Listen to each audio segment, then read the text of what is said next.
একাদশী মাহাত্ম্য কি জয়, বিজয়া একাদশী কি জয়। বিজয়া একাদশী স্কন্দ পুরাণে এই একাদশী মাহাত্ম্য এইভাবে বর্ণিত হয়েছে। মহারাজ যুধিষ্ঠির শ্রীকৃষ্ণকে বললেন, হে বাসুদেব, ফাল্গুন মাসে কৃষ্ণপক্ষের একাদশীর মাহাত্ম্য অনুগ্রহ করে আমাকে বলুন।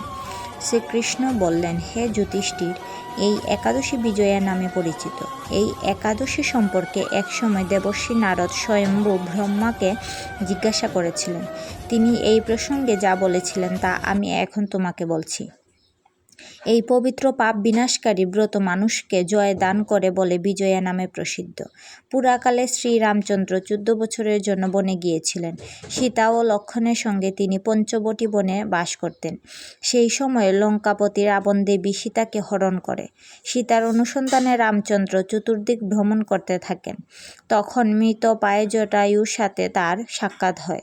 জটায়ু রাবণের সীতাহরণের সমস্ত বৃত্তান্ত শ্রীরামচন্দ্রকে জানিয়ে মৃত্যুবরণ করে। এরপর সীতা উদ্ধারের জন্য বানররাজ সুগ্রীবের সাথে তিনি বন্ধুত্ব স্থাপন করেন। ভগবান রামচন্দ্রের কৃপায় হনুমান লঙ্কায় গমন করে। সেখানে অশোক বনে সীতা দেবীকে দর্শন করে শ্রীরাম প্রদত্ত অঙ্কুরীয় বা আংটি তাকে অর্পণ করে। ফিরে এসে শ্রীরামচন্দ্রের কাছে লঙ্কার সমস্ত ঘটনার কথা ব্যক্ত করেন। হনুমানের কথা শুনে রামচন্দ্র সুগ্রীবের পরামর্শে সমুদ্র তীরে যান। সেই দুস্তর সমুদ্র দেখে তিনি লক্ষ্মণকে বললেন, হে লক্ষ্মণ, কিভাবে এই অগাধ সমুদ্র পার হওয়া যায় তার কোনো উপায় খুঁজে পাচ্ছি না। উত্তরে লক্ষ্মণ বললেন, হে পুরুষোত্তম, সর্বজ্ঞাতা আদিদেব আপনাকে আমি কি উপদেশ দেব? তবে বগদালব্য নামে এক মুনি এই দ্বীপে বাস করেন। এখান থেকে 4 মাইল দূরে তার আশ্রম। হে রাঘব, আপনি সেই প্রাচীন ঋষিশ্রেষ্ঠকে এর উপায় জিজ্ঞাসা করুন। লক্ষ্মণের মনোরম কথা শুনে তারা সেই মহামুনির আশ্রমে উপনীত হলেন। ভগবান রামচন্দ্র ভক্তরাজ সেই মুনিকে প্রণাম করলেন।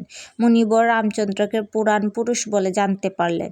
আনন্দভরে জিজ্ঞাসা করলেন, হে রামচন্দ্র, কি কারণে আপনি আমার কাছে এসেছেন তা কৃপা করে বলুন।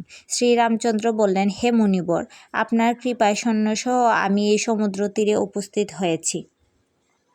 রাক্ষস রাজের লঙ্কা বিজয় করাই আমাদের প্রধান উদ্দেশ্য। যাতে এই ভয়ঙ্কর সমুদ্র উত্তীর্ণ হতে পারি তার উপায় জানবার জন্য আমরা আপনার কৃপা প্রার্থনা করি। মুনিবর প্রসন্ন চিত্তে পদ্মলোচন ভগবান শ্রীরামচন্দ্রকে বললেন, হে রাম, আপনার অভীষ্ট সিদ্ধির জন্য যে শ্রেষ্ঠ ব্রত করণীয় তা বলছি। ফাল্গুন মাসে কৃষ্ণপক্ষের বিজয়া নামক একাদশী ব্রত পালনে আপনি নিশ্চয়ই সৈন্যসহ সমুদ্র পার হতে পারবেন। এই ব্রতের বিধি শ্রবণ করুন। বিজয় লাভের জন্য দশমীর দিন সোনা, রূপা, তামা অথবা মাটির কলস সংগ্রহ করে তাতে জল ও আম পাতা দিয়ে সুগন্ধি চন্দনে সাজিয়ে তার উপর সোনার নারায়ণ মূর্তি স্থাপন করবেন। একাদশীর দিন যথাবিধি প্রাতঃ স্নান করে কলসের গলায় মালা চন্দন পরিয়ে পুষ্প, তুলসী, ধূপ, দীপ, নৈবেদ্য ইত্যাদি দিয়ে পরম ভক্তি সহকারে নারায়ণের পূজা করে হরিকথা কীর্তনে সমস্ত দিন যাপন করবেন।